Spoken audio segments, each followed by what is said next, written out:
บายดีพี่น้องมันการตักแตนอย่างตักแตนเนาะพี่น้องเนาะบนสุขสุคนเนาะพี่น้องที่FC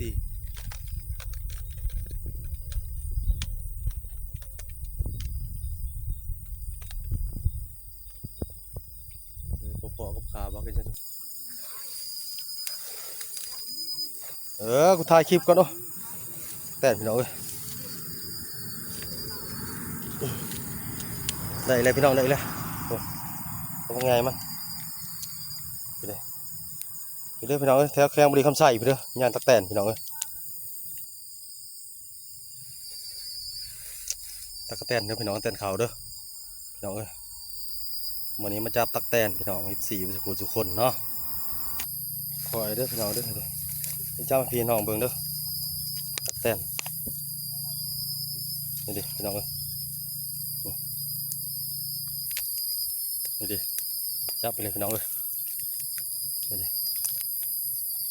แต่ลายเด้อพี่น้องเอ้ยทางเนื้อพี่แกบุรีคำใส่โอ้พี่น้องเอ้ยนี่ดิปล่อยเลยพี่น้องตักแต้มตักห่วงมันยันตักแต้มพี่น้องแข้งบุรีคำใส่แข้งขมวนไม่ได้พี่น้องเด้อมาตีอิดแล้วก็ยังตักแต้มกลางคืนโอ้บ่ทันซ้ำพี่น้องเอ้ยแกก็อยู่ในใส่บานรุดมือแล้วพี่น้อง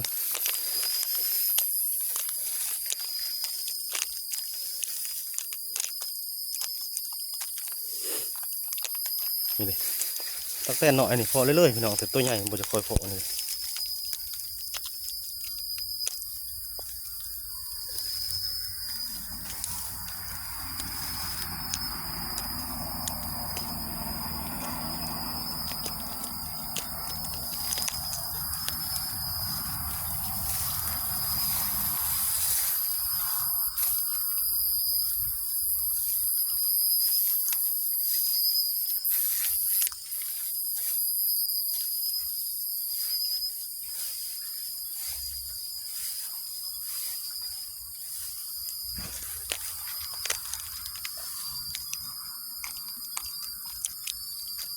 นี่ดิพี่น้องพออีกแล้วโอ้พี่น้องเอ้ย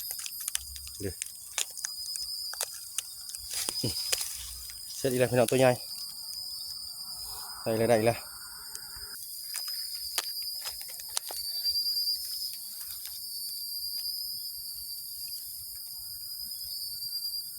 นี่ดิพี่น้องตักแตน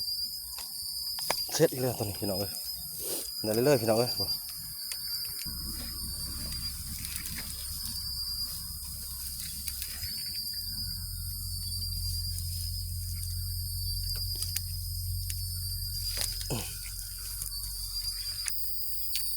พออีกแล้วพี่น้องเอ้ยตักแตน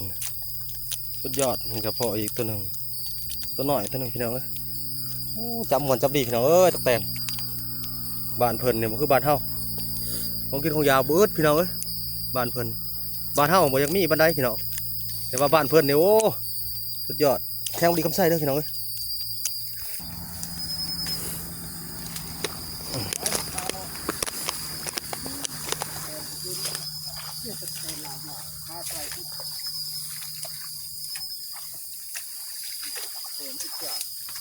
โอ้มันจับเลยพี่น้องเอ้ย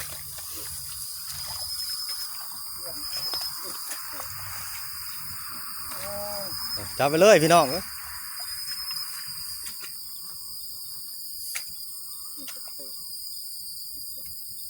พี่น้องเอ้ยยังตักแตนพี่น้องกลางคืนนะพี่น้องเอ้ยกูจะถ่ายมึงนี่มันยังกับเสี่ยว2 คนพี่น้องนี่ใส่ชุดลายทหารคนน่ะ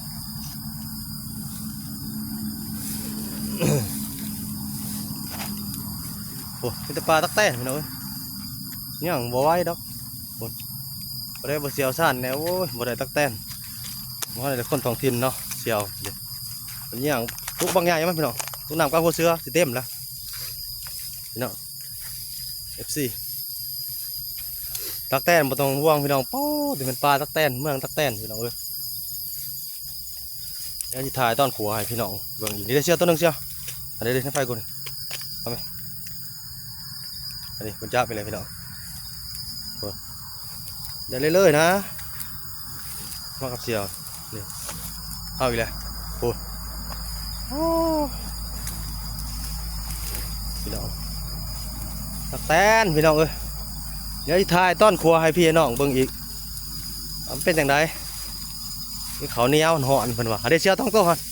เหมือนว่ากูถ่ายไก่เนี่ยมันจูบกันอันนี้มา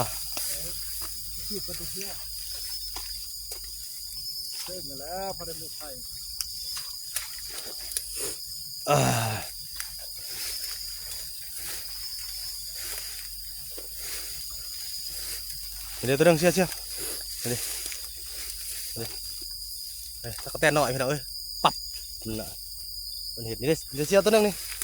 นี่เด้อพี่น้องเอ้ยตะกแตนเข่าพี่น้องนี่เด้อใช่พี่น้องเบิ่งมันทุกคนเนาะทั้ง Facebook แล้วก็ YouTube เนาะพี่น้องเอ้ยหากินหาอยู่คนเนาะกินลำบาก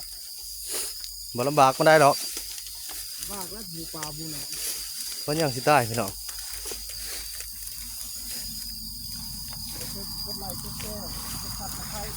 ตัวได้มากกับกดติดตามด้วยพี่น้องเอ้ยเดี๋ยวเชียวตัวนึงเชียวเดี๋ยวเฮ้ยเดี๋ยวนั่นเลยได้ไหมไปปั๊บน่ะนี่เดี๋ยวกูวางกล่องเลยนะ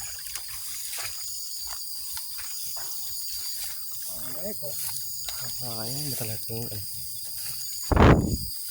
ต้องทุบหญ้าได้เสียก็เลยมาหมายค่าหมายสุฟีอีกเข้ามา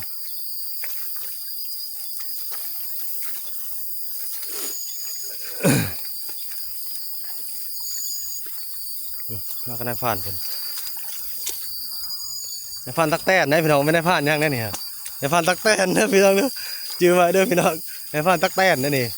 มาในผ่านหมอผ่านมูคือยังเฮ้ยเชี่ยวมาเนี่ยบักใหญ่มานี่นี่ดิ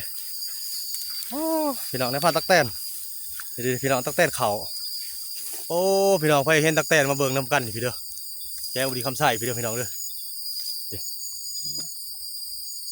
นี่ต้นลงเชี่ยวนี่ดิฮาเดเชียฮาเดป้าโถเดี๋ยวเด็กคนนึงได้เลย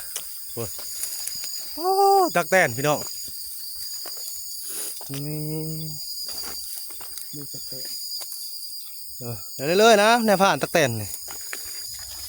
เด้อพี่น้องในผ่านตักแตนป่าบูปูบจับเพิ่นจะเตรียมตุ้งน้ำมัวเสืออะไรพี่น้องก็มวนเนี่ยสองหุ่นอ่ะตัวใหญ่ไปยังตัวน้อยพี่น้องบินไปแล้วประเดี๋ยวตัวนึงเชี่ยวดิเฮ้ยถ่ายจะจ่อให้พี่น้องเบิ่งเด้อนี่ดิพี่น้องก็แตนดิปั๊บน่ะเห็นแล้วพี่น้อง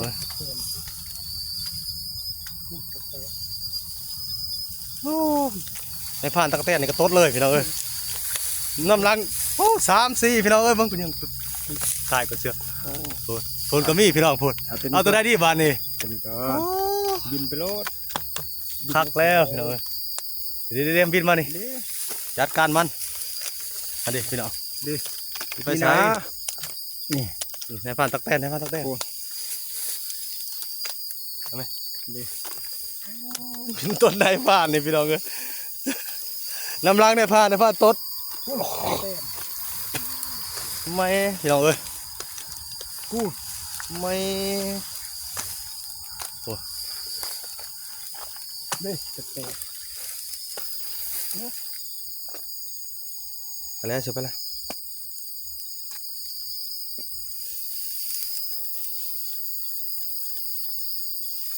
เด็ด